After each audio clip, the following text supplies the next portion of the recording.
strange. Very strange. I've never heard of that happening before. Tell me again what happened. Well, Grandpa, Christy drove up to get the cattle. I think he was changing the fence. Anyway, I saw a cow start to run like crazy, right over the edge here into the ravine. And she's dead? Yeah. And Christy? I think he looked into the ravine after her. I suppose it was obvious she was dead. He then brought the rest of the cows down to the yard and he milked them. And, what was he doing getting out of the Jeep? I think he was changing the fence. Think! You either saw it and you know it, or you didn't see it and you don't know nothing at all. Now I want you to think. Use your brain and tell me everything you know about the story. Okay.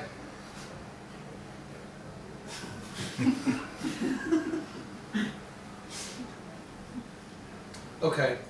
Yeah. Well, it was like this. I was quite far away, about 3 fields away from here, up there looking down to here. But I could still see the Jeep pull into the field. It drove right into the field until the cows were between it and the gate.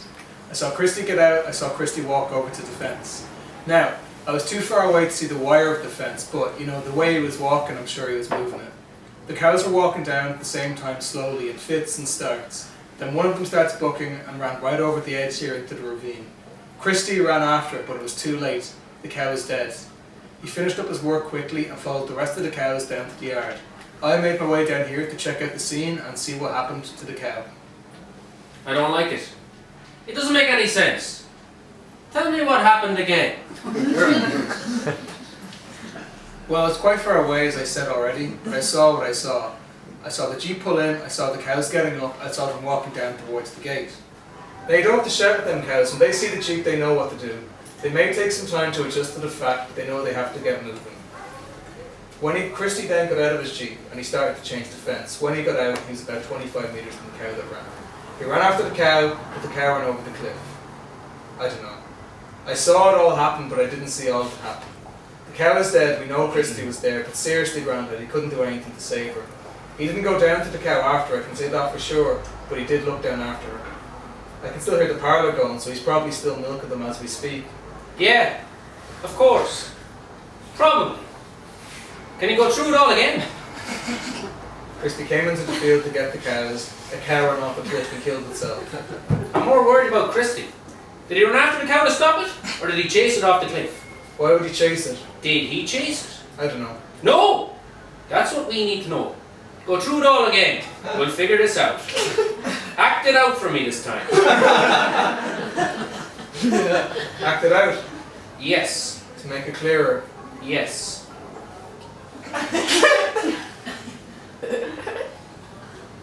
I was up there 2 fields away. Christy drove in right to the back of the field up there. The cows were walking down. When he got out, he was about 25 metres from the cow. I don't know who started running first, unfortunately. I think it was Christy. That doesn't make sense. I think he frightened that cow and ran after it. But only frightened her further till she came off the cliff. He can't handle cows and won't tell you when he's wrong. He'll never learn. I bet you anything he'll blame me when we ask him about it. Christy's not like that. Christy is like that. He's exactly like that. Did I ever tell you what happened that time, myself and Christy? We went to the hair course and meeting across the water. And we got off the ferry and there was a big line of traffic ahead of us. Christy was driving and you can imagine the panic he was in. Anyway, we noticed this car on the ferry that was turning off the main road and going up a different road. Right. Car had a dog in the back. So for sure he's going to the same course and meeting as us and he knows a shortcut. So Christy decides to follow. Anyway, the roads are getting smaller and smaller, and one of the lads in the back, who had been there before, seemed to think we were going way off in the wrong direction. And the road was looking pretty hairy at this stage. Christy, of course, won't listen to it, because that's the way he is, and continues to follow the car with the dog. Eventually the car turns up a dirt road, definitely now we're wondering, and stops beside a holy well. Christy stops the car, and the man gets out, opens the boot, and gets out a bucket.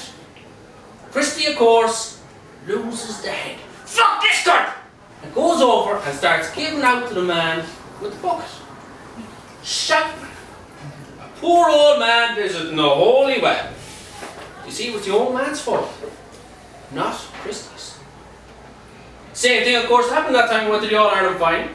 Christy was driving, and he decided about halfway up to get a pint. He was driving, so he orders a beer shandy. And of course, it's not to his satisfaction. In fairness, Jacob, this young lad had filled a pint with 3/4 lemonade from an already opened bottle, and then added a few dashes of beer from the tap. No doubt, it was a beer shandy in that pub. But anyway, Christy just turns to the boy and says, "Take that glass and pour it down the sink. Now go over to the fridge and get me out a proper bottle of Nash's lemonade. Now then, get me a hot glass, a cold one, and fill it up with Heineken. Now then, put the two of them up on the counter there. That's a beer shandy." It's not a beer shandy, but you can't tell him that. I remember he brought me to a football match I was playing in, under 12s. Anyway, there was a fella at the gate collecting money for the club. So we asked Christy for money, of course, but Christy just says, "I'm this boy's uncle and he'll be starting corner forward." But the money man says he still has to pay. It was only a fiver, like. But Christy wasn't going to pay. So we asked the money man if he got an ID. The man said no. So Christy says, "How do I know you're not going to keep the money yourself?" I forget what the man replied, but Christy just takes out a fiver and says, "Put that in your pocket and spend it on drink," and walked off before he could say anything. That worries me. It's hard to understand it, man.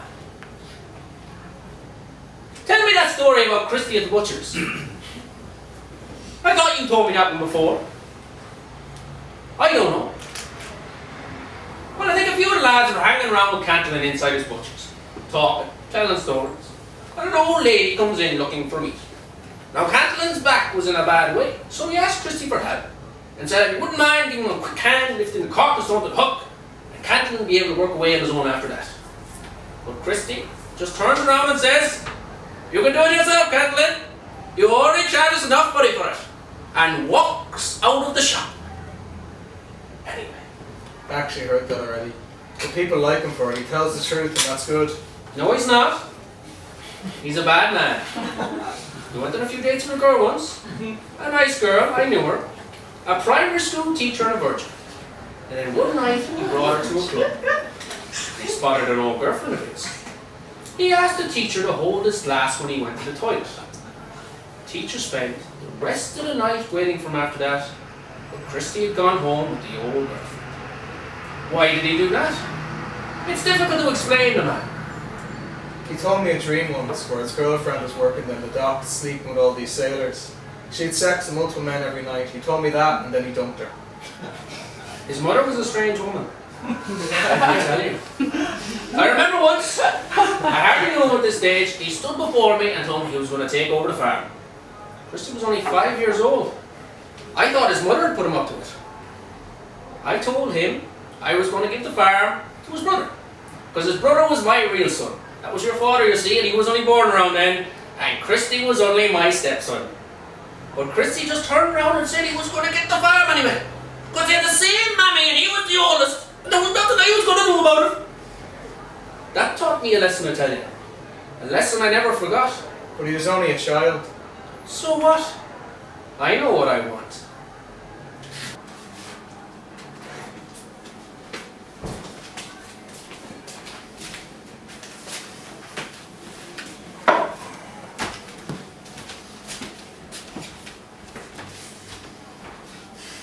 We were just talking about you, Christy. What kind of man do you think you are? I'd have a good opinion of myself. I'm better than most people, but probably not the best. I don't believe in best, anyway. I don't think you are either. You've a lot to learn, but I suppose you will agree with me about that. Yes. I got a call yesterday from my friend Tom. He was telling me all about what happened with him and his son. Well, anyway, he was in the car with his son, and his son was driving. The son was low and rosy-fingered and glary, and was getting in his son's eyes when his son was trying to overtake the car in front. Then, out of nowhere, a goat appeared running against him. Goats are heavy animals and will come right through a car windscreen. He had to avoid the goat, but he didn't have enough time to brake and get back into his own lane. What was he going to do? He thought fast. Instead of slapping the brakes, he pressed the accelerator and managed to overtake the car he was overtaking in time before hitting the goat. It was split-second stuff, but he kept a cool head and made a very quick decision, which is a very good sign of a man. Something similar happened to me as well a couple of weeks ago. Animals are acting very strange lately. Bullshit. Don't do that. Don't use my story to explain why that cow came off the edge here. I'm not blaming you, but I'm holding you responsible. You were the only one in that field, and that cow didn't come off the cliff for no reason. But that's exactly my point. Maybe it did happen for no reason. Anybody who knows anything about the sciences would instantly account for it just like that. I mean, there are always plenty of coincidences and unexplained phenomena. You know, why did this happen? And why did that happen? And so on. But if you look at a controlled scientific experiment, the same thing is true. I mean, when someone carries out a controlled scientific experiment at the best laboratories, at the end, there are lots of things that are unexplained and funny coincidences and this and that. And if you want to get a sense of it, take a look at the letters columns in the technical scientific journals. So like Nature or Science or something. The letters are commonly about unexplained properties of reports of technical experiments carried out under controlled conditions, which are just going to leave a lot of things unexplained. That's just the way the world is. Now when you take a natural event, you know, not something that's controlled, most of it will be unexplained. There will be all sorts of things that happen, you know, but afterwards you can put them into some kind of pattern. But beforehand you can't. The pattern may be completely meaningless because you can put in some other pattern too if you want. But that's just the way complicated events are. Many people think so. Listen, that's an argument, but only an argument.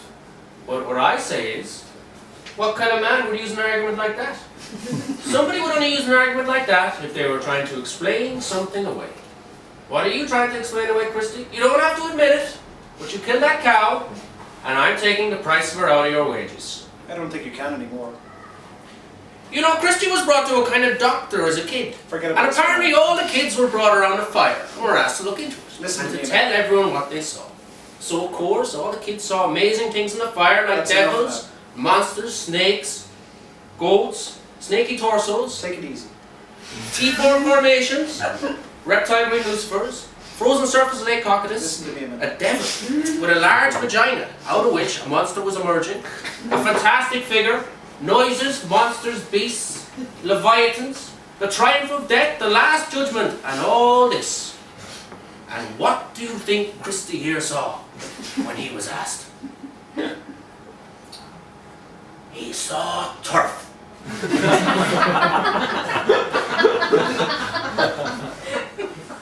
Look, okay. I'm not blaming you. You don't know anything, I don't know anything. That's all we can say about it. Let's just wait to see what the vet says.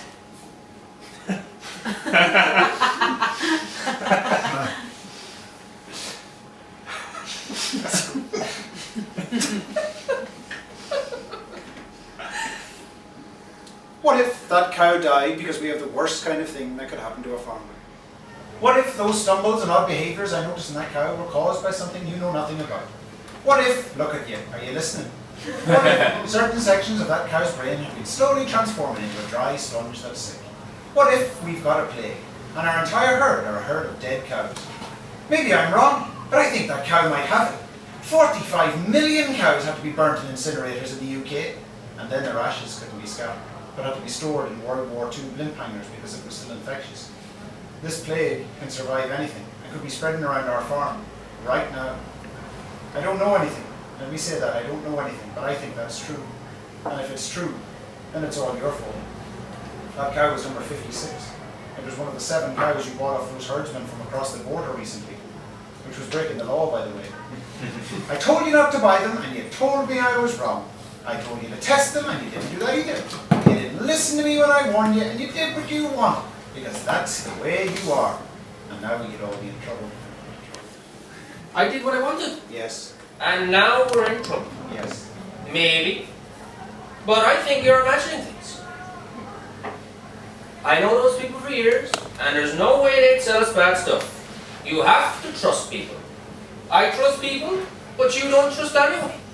That's no way to live. Well, listen to this then. I was queuing up in the post office recently. It was pouring outside, raining. And you know the way it's a glass door, and then a glass wall, the big one. Well, I was on one side of it, queuing up, and I could see this woman with her children trying to get in, like 4 wet rats. The door had a problem, and I knew the trick, so I left the queue to open the door for her. She said thanks, walked past me, and then joined the queue ahead of me. even though I'd obviously left my place in the queue to help her. Maybe she didn't realise, so I stood behind her. I looked at her, and she looked at me, but she never offered me back my place. I thought, I'm going to do something about this. I'm not going to let her away with that, you know yourself. When the clerk called her forward, I stepped in and said, actually, it's my turn. I was hoping she'd object so that I could rip into her about good manners. But she just said, oh, sorry, like I was a bully. I'm not a bully. And looked at me like she couldn't understand me. The thing is, she probably didn't understand me. She didn't think about me standing in the queue before I helped her at all. When it suits people not to think. That's what I said. Ah, look, she probably just wasn't thinking. That's the problem. People don't think. That's not true. If there's one thing we can be certain of, it's that people think. Yes, they do. But let's just say they don't think enough. Nobody can think enough. Come on. But people do think. And I mean think about the right thing to do. They found out something very interesting about England in the 16th century.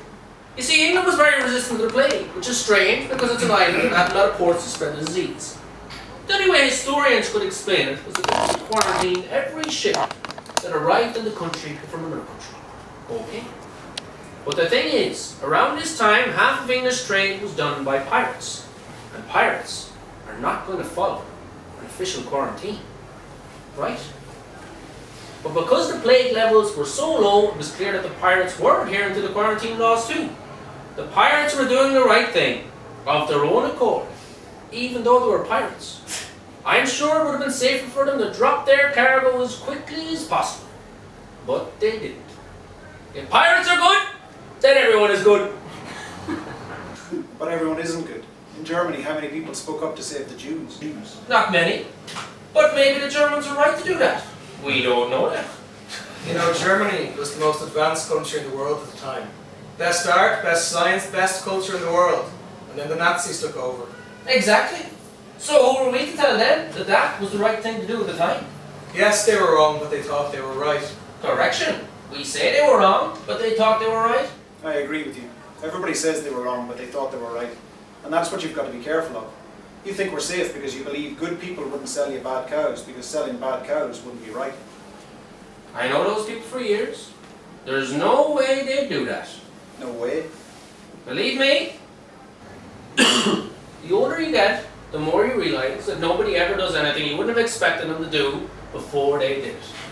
Some people have a criminal bent, and you can spot them easily enough, but ordinary decent people will always do the decent thing. That's experience, boy! People are good. Take everyone in this room. If we look at everyone in this room, we'll only find a handful of incidents that could be called fishy. Forget about children now, and foreigners. Just think about the adults you know. How many adults have ever tried to hoodwink you? Hands up! How many adults? The odd stranger here or there, but never ever your friends, or even the people you're kind of friendly with.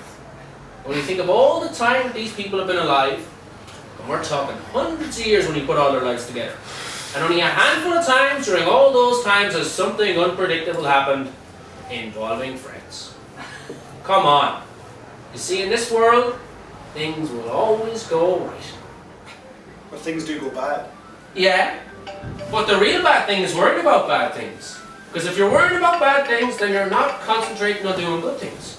Because doing good things is the one thing that will make up for bad things. If ever any bad things would even happen in the first place. I disagree. I knew you would. That's the way you are. It's predictable. You see bad people everywhere, and you live in a world of bad people. I see good people everywhere, and I have a lot of good friends. Are you sure? I am only trying to advise you. You are my son after all. I said, are you sure? Sure, I'm sure. Tell me why you bought those cattle. I told you not to. Exactly. You did say that. But like anyone can say anything they want, why not? But a real man has to make decisions based solely on what he knows to be true. We needed new cows. Those are fine cows. I know that herdsman very well. He's from over the border, but he's a good lad. And to be honest, I couldn't argue with the price. Why were they so cheap? Sometimes cows are cheap, sometimes cows are expensive. This man knows me and he gave me a good deal this time. And maybe next time, I'll throw him a deal. That's the way life works. And that's why I have good friends. But they were cheap. Yes, they were very cheap, which was very good. That makes me suspicious. He sold you 7 cows. 7 cows in one go. Maybe he was selling them fast, eh? But you got the price you were after, and you were happy with that. But I asked the question, why did you get the price you were after, Now maybe it was good, but maybe it was bad. Imagine that those cows were infected. Maybe he had suspected that, just suspected, and was selling off all his cattle quickly before anything could be detected. There's no compensation for infected cattle, remember, especially across the border. This man wouldn't sell any cows he suspected were infected. Well, maybe he suspected, but he also didn't suspect. He knew, but he didn't really know. He decides to sell you his cows, but for no reason, he tells himself. More than likely, his suspicion will come to nothing. It's just a precaution, after all. And if he gives his friend his good cattle for a cheap price, he's probably doing you a favour. I'm telling you, people are very good at self-deception if it's in their interest to be deceived. Yeah, that's true. It could be true. It might not be true either. But you're making a good argument. I don't agree with you, but what I like is that you make a good argument. There's only the vet who can tell us what the story is anyway. Exactly. In fact, there's probably no point in talking about anything. Anything at all. Is there?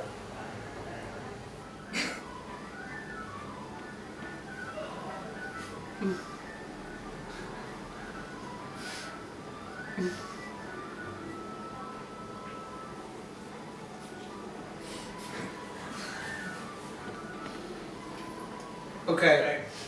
Imagine there's a chance you'd have the worst kind of disease you can imagine. Something really bad that's a really terrible way to go. But you know this doctor who you totally trusted and he gave you this option. He offered you to come into his office once every few weeks and do a really quick test that would tell the doctor whether you had the disease or not. If the doctor would keep the results to himself, then you'd agree with the doctor that if you ever tested positive, he would secretly put some poison in your food that would kill you in your sleep. You'd never have to worry about how you were going to kill yourself, or if you were going to kill yourself. You'd never have to worry about any suffering, you'd avoid all pain. Would you enter into that agreement with the doctor? Good question, Jacob. It's not obvious what the answer is. I'd have to think about it. But clearly you'd have to accept the offer. I mean, the other option is just plain stupid. Would you trust the doctor, though? I would. But I guess that's a different question entirely. I've been thinking about it. I don't trust that vet. Jacob, call the vet and tell him not to come. What? Who says so? I say so. That vet could finish us. Don't even think about it, Jacob.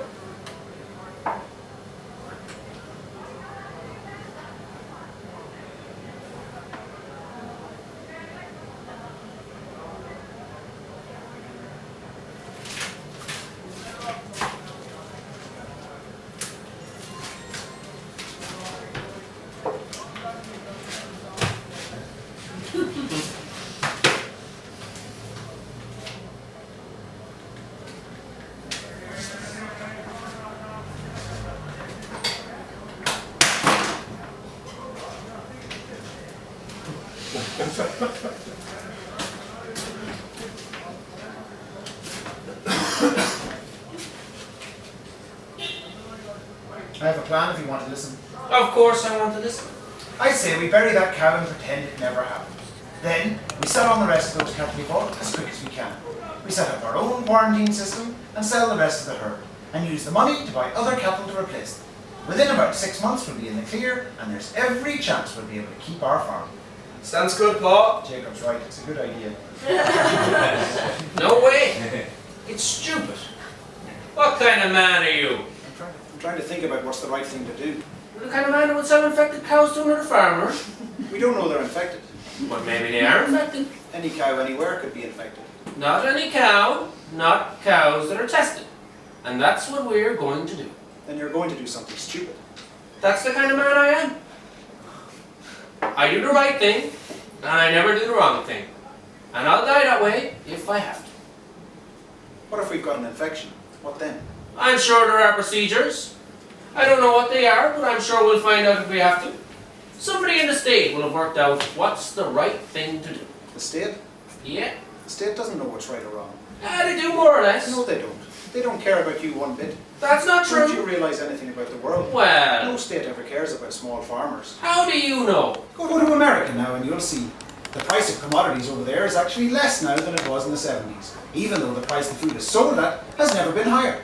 Explain that one to me. That's just economics, of course. Only big industrial farmers can make a profit in America. And that's handier for the state. One lobby group, 1 or 2 businessmen, and a nice big fat tax check at the end of the year. How bad? You know the Mexican government signed NAFTA back in the 90s? And within a year, 1.5 million Mexican farmers had gone bankrupt. Bankrupt. Some of them starved. So who did well out of that, do you think? Maybe I the don't other know. farmers. It's all a mystery to me. But listen to this. Kyung-hae broke into an IMF meeting in Seoul a few years ago. He jumped the fence and then stabbed himself in the chest, shouting, "The IMF kills small farmers." He bled to death a few days later. Dead. He killed himself for some reason. You see, the Korean state had allowed Australian companies export their beef into Korea, and millions of Korean farmers went bankrupt. Why? States Well, don't care about small farmers and will kill them to make room for bigger farmers. Have you ever heard of the Highland clearances? yes. Or the 31 famines in India under British rule? No. There were only a handful of famines in India in the entire 2,000 years before that. So what happened? Poor Indian farmers died to make room for big farmers from Britain. I don't really get it. But here's a clue. You know why Britain became so rich in the 19th century and France kind of didn't? Wait a minute. I don't actually. Well, it's the law. Farmers in France had rights because of the French Revolution, but British farmers had no rights at all, so they could be all kicked off the land whenever Britain wanted to. You know what this meant? I'm sure it meant a lot of things. It meant the countryside was free for big farmers to do what they wanted and make more money. And you know what else it meant? Like I said, a lot of things. Well, it meant that these British farmers turned into cheap labour for the cities. Cheap labour meant the British could build these monster factories that took over the world. The Brits were great at exploitation. But the French couldn't do it because of the French Revolution. French farmers had rights, and they couldn't be pushed around so easily. And they had a lot better lives than the poor old Brits. Beautiful sexual lives. But don't think their state didn't try. They did. But Frenchie resisted. Yeah, that's what I believe. Resistance. And that's what I believe we should do now. The state's our enemy. And if you don't realise that, they will kill you. And me. And Jacob. But I'm going to fight them because that's the kind of man I am. I'm the kind of man that fights for what's right. That's not true. I don't think you will. I will. I don't agree. Or maybe you will. It doesn't matter. You see, I have a different analysis of the situation. I don't think you're telling the truth. I think you frightened that cow, and that's why she came off the cliff. You don't want that vet coming out here, because then he'll prove you did it. You can't handle cows, Christy, and I don't know why, and I don't think you'll ever be able to run this farm on your own. I disagree, and I will. What else are you going to do with it? There's 1,000 better things I could do with it than hand it over to you. I'll be dead, and I'd rather think about the interests of the greater sum of humanity than the interests of one man. I'm your only son, and I'm going to take over this farm whether you like it or not. No, you won't. Have you not heard what the vet said? I will. He said it doesn't look good. It seems we have the worst kind of thing that could happen to a farmer. You can't be certain now, but right now it doesn't look good. It doesn't look good at all. What did he say? He said it doesn't look good. It doesn't look good at all.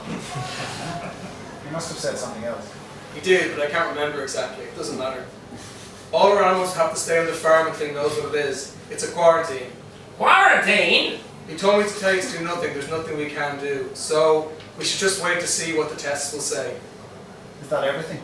Go through the whole thing again and tell us exactly what he said. No. He said do nothing. Yeah. That's exactly what he wants us to do. This is serious. I'm not seriously going to watch my farm destroy itself and stand here and keep talking about it. That's all we can do now. It's too late to do anything. It's never too late. No matter how bad the situation, you can always do something to make it better. You're alive, aren't you? But what? I don't know now, but it won't take me long to figure it out. It's times like this when you really see what a man's character is made of. Remember when Man U got Bayern Munich? They were 1-0 down the whole game, but then they never give up. And they got that equaliser in extra time, and not happy with that, they went and scored another goal to win the game. That's Alex Ferguson for you. Soccer is flipping soccer. Who cares? True, but I'm talking about character. You can't tell me what a man's like by describing it. Descriptions are nothing. The only way you learn what a man's character is like, is when he responds to a situation. That's when you learn it.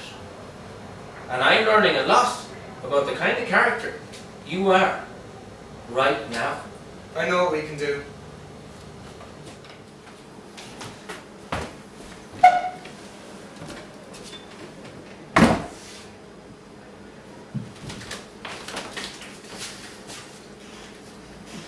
What do you think Grandpa will do? You do nothing, dummy. Don't call me dummy. He will do something. Do you remember that time he spent 4 days hammering a spike under the main road with nothing but a sledge? That's because the council wouldn't let him dig it up. 4 days hammering away with his bare hands, and he would have gone on longer if he had to, because he had to do it. Simple as that. Do you actually think he'll give up? He was lazy too most of the time.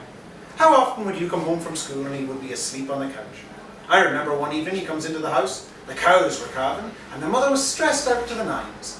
And cool as a breeze, he says, "There's a bubble coming out of that cow's arse," and goes on past us and into bed. This happened my mother had to calve the cow herself. A bubble. Can you believe that? The placenta. Exactly. Yeah, so what? He was strong too when he had to be. I remember when I was younger playing in the lawn, at the front with my friend, and I see Grandpa running past us into the house, and we hear this shouting, and one of the fellas who's working for us comes running out, big fat fella called Magnus. He runs out and Grandpa runs out after him and starts poking him into the head until he gets away. Magnus was spotted upstairs and money was starting to go missing up there. And Grandpa was 60 at this stage, and Magnus was good 30 years younger and 18 stone. But Grandpa was still strong enough to clatter him when he wanted to. Yeah. He's strong all right, but the wrong kind of strong. Strong men aren't always the best men. Weak men are always better men than strong men. You know the guy I went to school with, Jake Foran? Yeah. I'd say you never knew his father. He was in a wheelchair, car accident or whatever. But anyway, he had to raise Jake up on his own. Jake now was the best student in the class, top marks and everything. And he never got up to any messing outside of school either. No fighting or drinking or chasing women. He had to do all these jobs for his father as well, before he even started his homework. He had something to do nearly every minute of the day. He's a great success now anyway. But think about it. His father couldn't be weaker. He was handicapped, for fuck's sake. But this man, in a wheelchair, had his son more disciplined than any of our fathers could even dream of. Strong men and all that they were. Now, it was no coincidence. Clearly it was because he was handicapped that he was able to exercise such control. Strong men are never great men. You know, Napoleon was very small.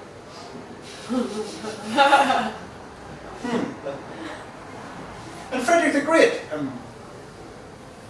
Frederick the Great ran away from the first battle he ever fought in. Whatever big battle it was, when the fighting broke out, he got nervous and ran away. That was the kind of man he was. A coward. A little coward. But we all know how great a man Frederick the Great turned out to be after that. You think you're better than Grandpa because you're weaker than Grandpa. Jacob, we have to get rid of Grandpa.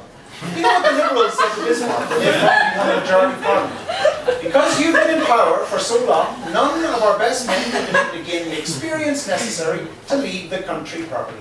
Because of that, we reluctantly think it's best that you continue to lead the country.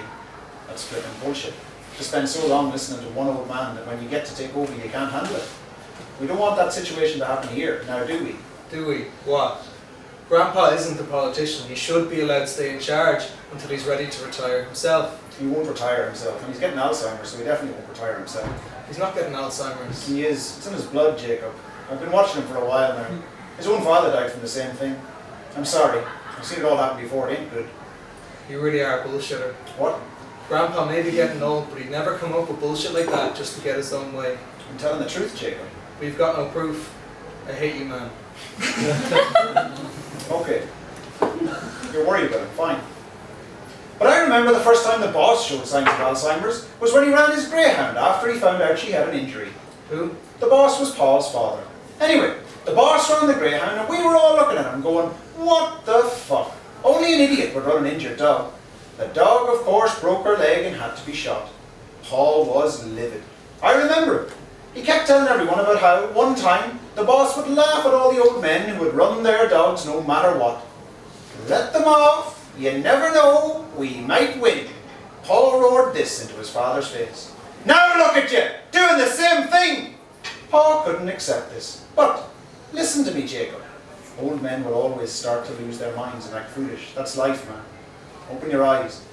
Paul would never have bought those cows 5 years ago. Why not? Anyone can make a mistake. You think Alzheimer's isn't serious? I caught the boss one night drinking back a bottle of methylated spirits.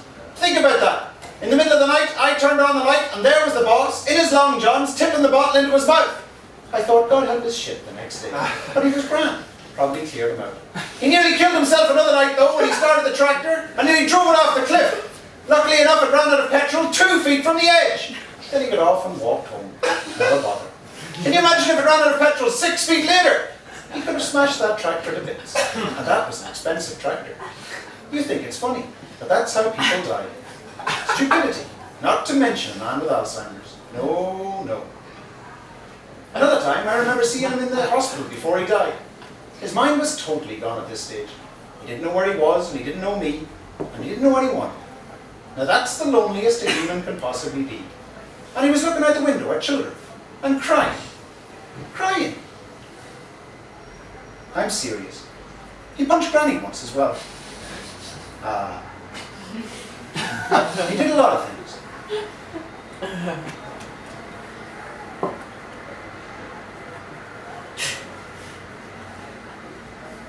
You're like your father, I can tell.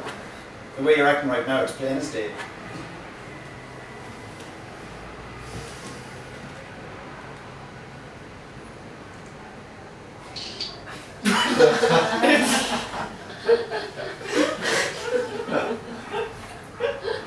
What kind of man was my father?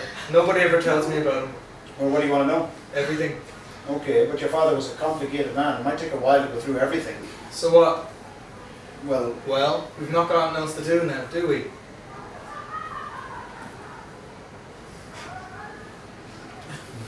okay. Well, your father had courage, not like you. I remember once he had to give a speech at this big meeting. I forget what he was saying, but everyone in the room started shouting over him. They were angry at your father for some reason, but your father never shouted. So, when it got too loud for him to speak, he just stood where he was and picked up a newspaper and read it and waited until everyone stopped roaring. Then he started his speech again. Cool as a breeze. You're cool, but not like that. I remember we were in the van with the men and Pa saw some traffic cones on the road and slowed down and told one of us to grab them. I'll be honest, I froze. I was thinking about what Pa would do if a guard caught him, but your father didn't think twice. He was only about this height, but when the van slowed down, he just jumped out, grabbed the cones and jumped back in before Pa sped off. All the men were delighted and patted him on the back and were laughing. But they were right. Your father had courage. Do you think he'd be standing around like you in a situation like this? Once he arrived in New York with his wife and had only 2 dimes in his pocket. Yeah, exactly. Anyway, he had the number for this composer friend of his. So your father uses one of his last 2 dimes to ring the number, and the man's wife answers. She didn't know who he was and hung up the phone. Your father tells this to his wife, but his wife says, ring the same number again with the last dime. We have everything to gain and nothing to lose. When he called again, his friend answered and they had a great night. Another night in a chipper, he tells everyone he'd like to stay up past midnight, so that if he died in his sleep, he'd have lived an extra day. I said, but you haven't lived an extra day. You've only lived an extra 20 minutes or whatever. But no one listened to me. They all agreed with him. Now I know no one has ever told you how your father died, so I'll tell you now. You'll understand why no one ever told you. You see, even though I was the oldest, I wasn't your father's actual son. You know that, I suppose. I was adopted when Paul married my mother, so I always knew I'd never get the farm. Yarra, I never minded. So, when I grew up, I left home and I tried to set out on my own. I bought a nightclub up the country, and I did all right at it. One day, your father must have had a falling out with Paul, because he arrived at my door with his young family looking for work. I said, grand, I was only delighted to have him with me, and he started working in the club. Anyway, to make a long story short, things started to go quiet, and I got into financial trouble. Bad financial trouble. We decided to burn the building down and claim the insurance. Your father said he'd take care of burning it down if I took care of the legal side. No bother, your father rigs the whole thing up. He was very good at all that sort of thing, and he set the timer to go in the middle of the night when no one would be there. So we go for a few drinks. Not many now, just a few. But when your father gets home, he sees his wife isn't there. She never knew about the plan, and she had gone into the nightclub to get some work done while no one would be there to disturb her. Your father gets into the car and rushes after her. When he gets there, the nightclub is already on fire. But your father doesn't think twice. He rushes straight into the flames to save her. He was never seen alive again. Your parents died that night, and to be honest, it was my fault. No, it's not. Yeah, It sounds like you did your best. yeah, yeah, yeah. I'm sorry though. He was a good man, your father. I remember we were at a football match and one of the Cork fans slapped a woman in the face. No one knew what to do, but your father just reaches out his hand and thumps him into the face about 3 or 4 times before the security came and took over. Then, when everyone else was whispering about it, your father just turns around and watches the rest of the match, as if nothing had happened.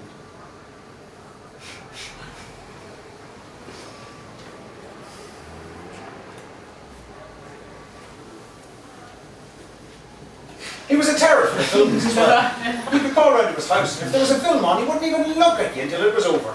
I remember some lads called round once to give him a hand picking stones. Picking stones! You can imagine now they weren't happy to do it. But he was watching a cowboy, and they had to sit down and watch it until it was over. Is that everything? No.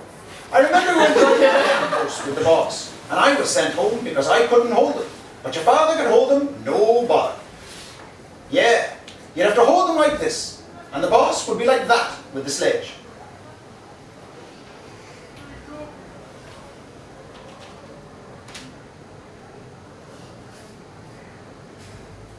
I was shitting it. But your father, at 13, not a bother.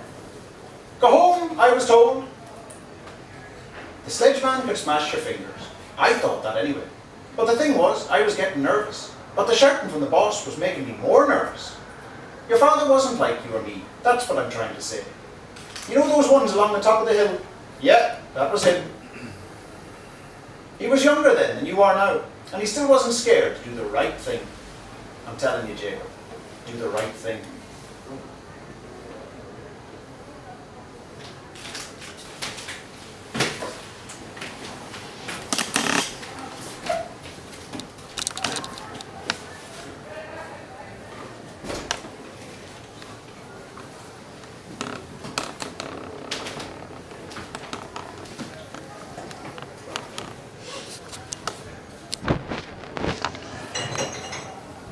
Grandad!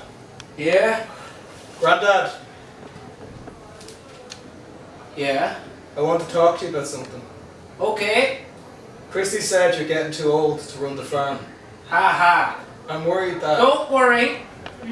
He's always saying things like that. Yeah. Don't hear him going about me buying those cows across the border. He's a whinger, and I know. He's too scared to go up to me now and make a stand for anything. Not to mind to make a stand for my entire farm of land. Serious, Jacob? Okay, serious. Okay. Good.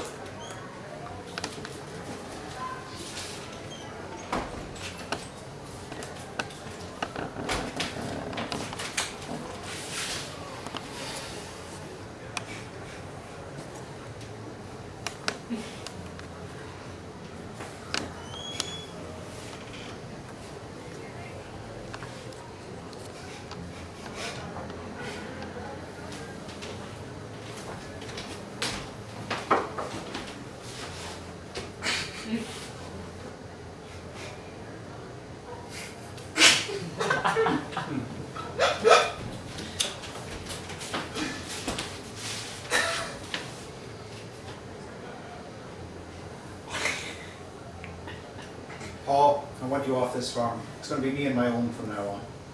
Sit down. I'll get down when I'm good and ready to get down. And when I do, it might not be you that gets up. Remember that. It will be me. It might be you, but it might not be you either. So be careful. No, it will be me. I'm just telling it like it is. You're too old to run things. You've made some bad mistakes. You bought bad cows and you got Alzheimer's. Yeah? Yeah. No. I own this farm, Picklehead. The law said I can take it off you by force if I have to, because you're not in your right mind to take care of it yourself. I'm still in my right mind. You're not. You're getting crazier and crazier every day. Come on! Christy! What's wrong with you, goddammit? Look, I've got plenty of proof. I'm not going to go into all of the examples now, but believe me, I have a lot of anecdotes to back me up. The doctor agrees with me as well. And if you don't agree with him, there's a simple test he can do, and it will tell us straight up if you got Alzheimer's or not. But I already know. I don't trust doctors. You know that about me. I don't trust doctors either, but the test works. How do we know that? I don't know, Paul, but if you fail it, and that's all that matters. I'm not doing this. There's laws, and they've been invented by people, so you've got to respect them. You have to step aside and let me take over. That's the best thing. Best for the farm, best for us, best for everyone. And that's what the law wants. The law doesn't care about you or me. Of course it does. That's the only reason it exists, dummy. I'll fight you. Don't worry. I'll fight you too.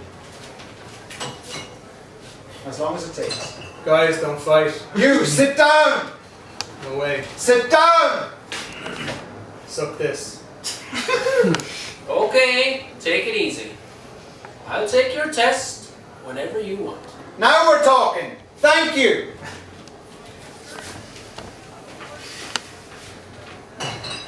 I'll pass it easy enough though. I'm sure. I don't think so. Well, okay. Good.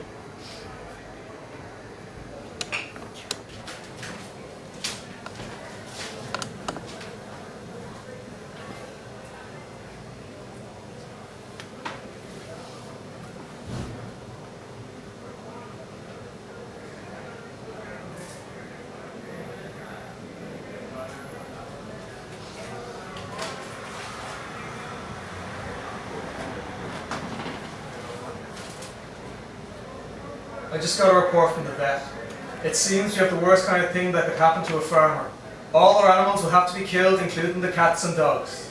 Oh God. They're all my cows. I love them all.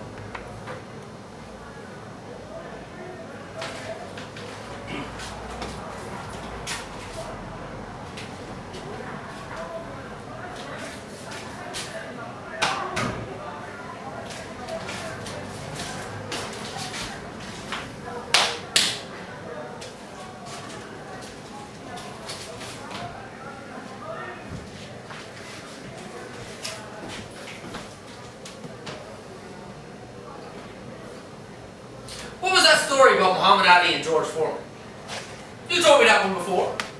When they were in the Congo. Well, come on. And how Foreman was going around with this big white dog and everyone hated him for it. Because it was the same one the Belgians used against runaway slaves. I don't know. Well, whatever happened in the end, the crowd all started chanting, Ali, Bombay. Ali, Bombay, Ali, Bombay, Ali, Bombay. There was the song as well. Do you remember that? This is the story of Cassius Clay, who changed his name to Muhammad Ali. He knew how to talk and he knew how to fight, and all the contenders he beat out of sight. Muhammad Ali. He floats like a butterfly and stings like a bee. He moves like the black Superman and calls to the other guy, I'm Ali. Catch me if you can. Now all you fight fans, you've got to agree, there ain't no flies on Muhammad Ali. He fills the arena wherever he goes, and everyone gets what they paid for. Muhammad was known to have said, you watch me shuffle and I'll jab off your head. He moves like the black Superman and calls to the other guy, I'm Ali. Catch me if you can.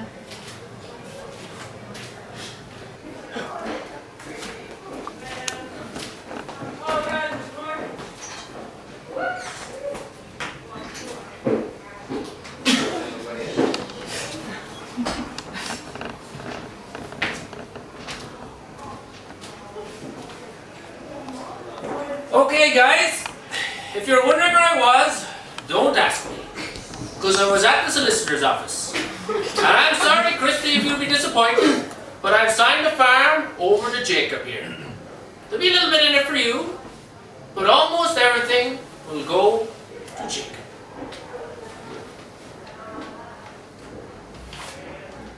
You'll just have to sign it, good man.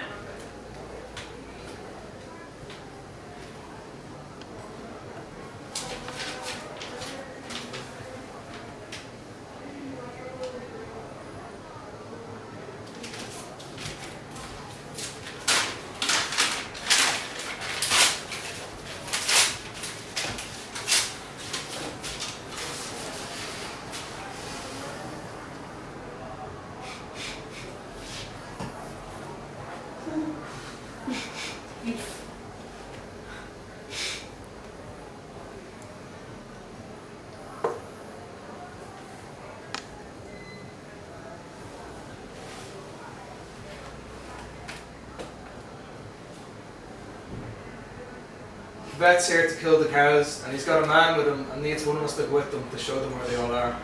I can't do it. They're the most important thing in the world to me. I can't watch them all be shot. I'll go. Thanks, Christy. Don't worry, I'll be back.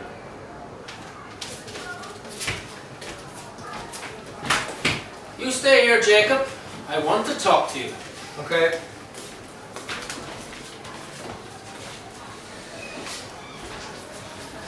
Put on this jacket here. We're going for a walk.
I'm angry, Jacob.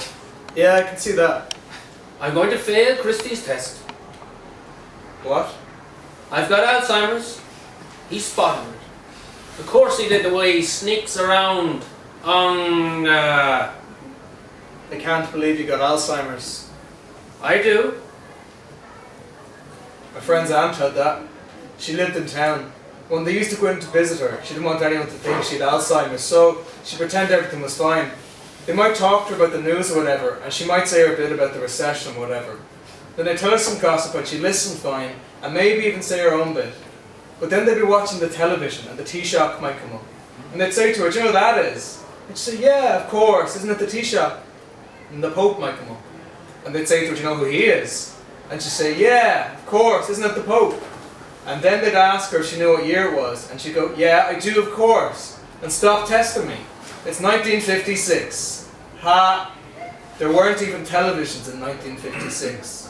That's it. That's what I'll be like from here on in. Uh-oh.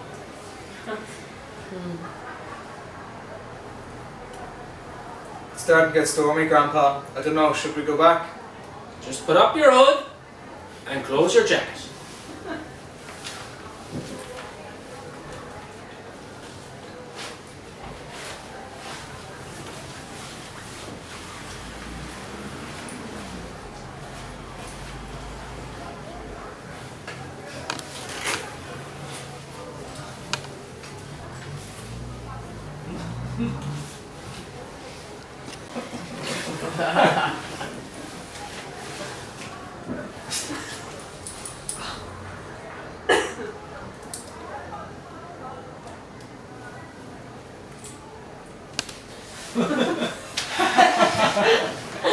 You're a good lad, Jacob. If that was Christine, He'd just turn around and go home. See, Christy wants everything to be easy.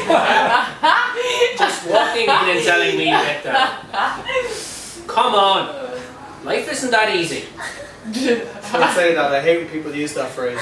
Life is as easy as you want it to be. Look at me. Do you think it's a bad thing if life isn't easy? No. Yeah, well, you should go hang out where people are rich. Everyone's unhappy.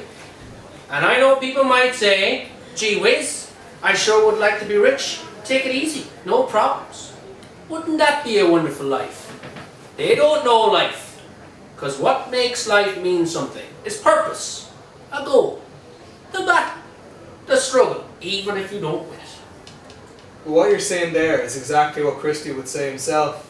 Yeah, but if Christy said it, it would mean something else. Well spotted though. Christy would say something like that. You've got a good head on your shoulders, Jacob. Just like your grandfather. That's why I want to give you this. I made a second copy of the will because I knew exactly what Christy would do. He's predictable, man. All you have to do is sign it here. I don't think we should go behind Christy's back. No. We have to go behind Christy's back. No way, talk to him straight, he's a good man. What's the point of talking straight? Getting things to work the way you want them to work is more important. But he genuinely wants to do the right thing. When you were too upset there to help the vet, Christy stepped forward and did the thing that had to be done. You think he was doing that to help me? Yeah. No. He was using my emotional breakdown as an opportunity to take control. Seriously, Jacob, when you look at things, you need to learn that what you see is not actually what you're seeing. You know Bill Hamilton? Yes. Well, he did exactly what I'm talking about. He looked through people and discovered something never before known about mankind. He used to spend ages watching humans do unselfish things in parks and underground stations and other places, and he couldn't work it out. He was an evolutionary biologist, and in order for evolution to work, humans had to be selfish. But they weren't selfish. They were always doing things for other people. They even killed themselves for other people. Then one day he worked it out. It wasn't humans that were selfish. It was our genes that were selfish. Humans can die, but genes can live forever. And genes are happy enough to sacrifice humans here or there just to keep themselves on the planet. Think about that. In fact, that's making me think right now. Hang on a second. Don't say anything. Yeah, Christy. He's not my son. He doesn't have my genes. But you have my genes. You know, that makes Christy my enemy. But you're not. That's bloody important. Okay, you're young, so you don't want to think about something like that, but it's something you should think about. I don't think I will, Grandpa. I'm gay. Grand, fine. Be gay all you want. But that won't stop you having children at some stage. You can still have sex with a woman, can't you? If I had to. Perfect. That'll do then. It won't take long. Trust me. Fuck. Christy's test. What am I going to do when I fail that test? The same things you did before the test. The same thing I did before the test. You should learn that story about the king, who was getting old. So he decided to give everything to his 3 daughters. Then they kicked him out. And he spent his last days hanging around with some fool. Then he died. That's Shakespeare. And I'm telling you, it hits the nail on the head. If Christy takes over, I'll be dead within a month. Think now. What would you have gotten off me if I died right now? You talked a lot, and that was always good. Did I? Doesn't matter. Fathers don't have to talk to sons. It doesn't work like that. All the son has to do is be in the presence of his father. Once the 2 men are together, it doesn't matter. The son is getting energy off him. Even the meanest man is gentle when he's showing his child how to do something. I'm telling you, I'm giving you something right now. A vibration, or a smell, or something. And I've been giving it to you all your life. All you have to do is be beside me. In fact, you're getting it off me right now. Yeah.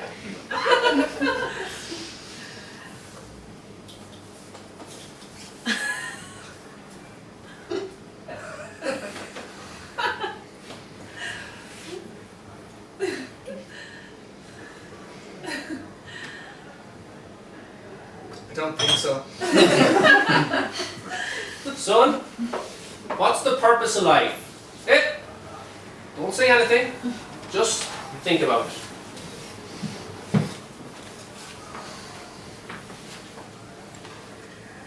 You remember that guy Tim that used to live with us? Or maybe that was before you could remember. First of all, Tim was fat. All I could remember was Tim being fat. He used to drink 2 litres of Coke every day. He'd skip breakfast, fair enough, maybe smoke a few fags, but around 11 o'clock you'd catch him with a bacon and sausage roll in his gob. Lunch could be McDonald's then, and dinner was some kind of takeout, Chinese or pizza or whatever. And he never ever cooked for himself, he only bought everything. He drove everywhere and never walked. I remember there was one night I was down the pub with him, and when I drank 2 pints, he'd had 8 vodkas and 2 Red Bulls. And in the evening, he'd drink a half bottle of vodka to himself. And the type of fella he was now, he'd be happy out if he could get through every conversation just saying whatever he thought he was meant to say. Well-rehearsed kind of things you might hear on the radio about soccer or whatever. So one day I stuck it to him and I said, "You are literally the most unhealthy man I could ever imagine. You know you're going to die." He said he didn't want to live beyond 50. I like that guy, Tim. Although he had his own personal code of honour with his girlfriend. He cheated on her, and he cheated on her a lot.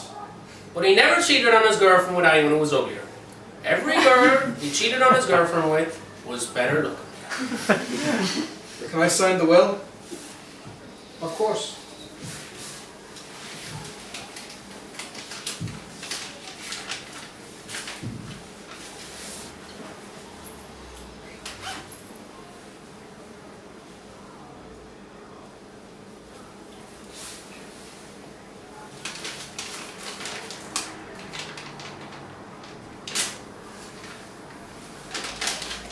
Son, I'm old.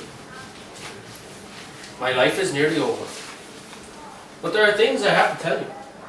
There are things you have to do something about. And I can say it to you, because Christy only cares about feathering his own nest, but I think you're a bigger thinker. You need to think about global warming. It's a big issue, but nobody seems to care about it. Also, world hunger. But I think they're linked. And worldwide social justice is important. Our democracies are being eroded. The wars in the Middle East are a particular concern to mankind, especially in Seery, which I think could lead to a world war. Intellectual property rights are becoming contentious because of the internet. Abuses of power, like racism, patriarchy, repression, urban alienation. The feeling of community is dying. Our souls are being sold to capitalism. Money also corrupts everyone's soul. We need it, but we need to address it. These things are important. I know it's a lot, but anyone can do a little bit. Just do your best. You'll have a good life if you do your best, I promise you. Now can you get me a glass of water?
Grandpa!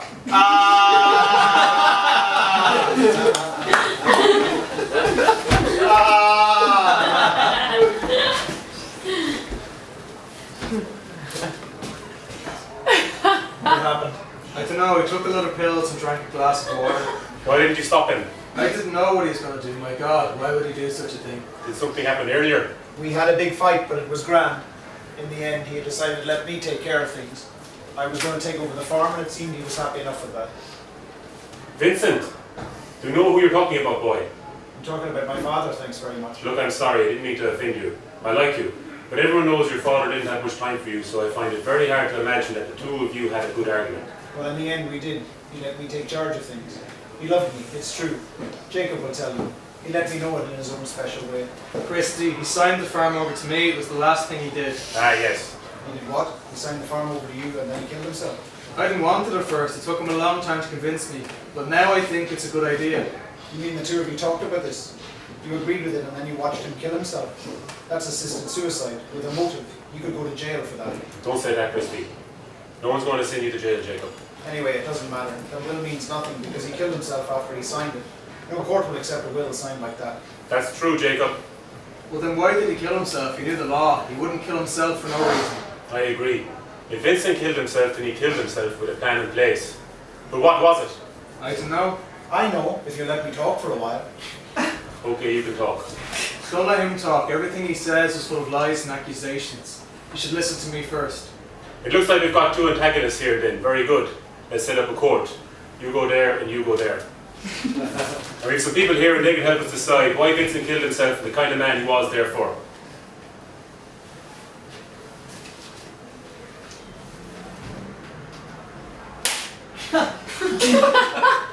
Jacob, you go first. Never tell you about the time I wanted to be a boxer. I told Grandad I wanted to be a boxer and he was delighted. But he said he would only help me if I was determined to be the best. I said, of course I want to be the best. He said, great. But first you have to drop out of school to train.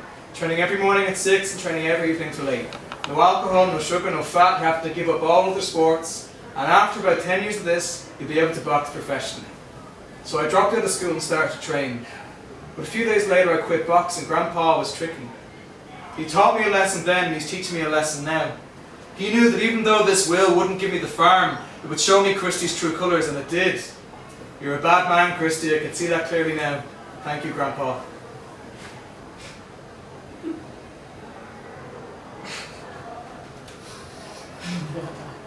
I hate to say this, Jacob, but Paul wasn't all that smart. And I'm not a bad man. Paul thought he had a clever way of getting you the farm, but it nearly backfired and got you in jail. He just didn't know the law. Seriously, Vet, this is a man who knew nothing about the world. He knew a lot more than you. One of the last things he spoke to me about was about world democracy and wars in the Middle East and global warming. Because that talk from a man who didn't care about the world, he loved the world. And he believed in struggle, and he struggled to make the world better his whole life. And to struggle, I'm going to struggle for myself right now. I'm going to start right now with you. Maybe, but he himself never struggled. He was born on this farm, and he died on this farm. He's a farmer, that's all. But farming is struggling. For a farm to work, people need to work, and this farm took a lot of work. Okay, he worked, and he worked a lot. But he didn't work for the world. He worked for himself and for his own kind. And fuck everyone else. And fuck the world. And fuck him. Because he was a selfish bastard. That's getting personal now, Christy, which isn't allowed. I've been thinking about it. I know why he did it. He wanted us to have this conversation. He wanted the both of you to say what you both wanted to say. Seriously, fights bring families closer together. No way, Christy isn't family. Vincent said that. He wrote this will as a clear message to Christy. They didn't like him, and he wouldn't live under him, and he never wanted him as a son, and he would never acknowledge him as a son. I know, Jacob, people say lots of things, especially in families. But never listen to what people say. Christy was his son, Vincent knew that. And I think everyone agrees that he wanted you to have the farm. He probably wanted us to have this conversation as well, and the will made us do that. Now it's up to you. Are you happy with that? You get the farm, Christy, everyone agrees with that, but promise to take care of your nephew for as long as he needs you. Of course, my God, he can stay as long as he wants. Seriously, Jacob. No way, I'll never live here again. You're a bad man, Christy. Well, alright, maybe now's not the time to talk about it. Okay, I'm going to town if you need a lift. That'll be great, thanks.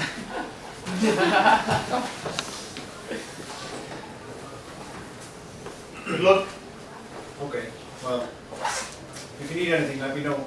And if you're stuck and you want someone to talk to, give me a call. Good luck.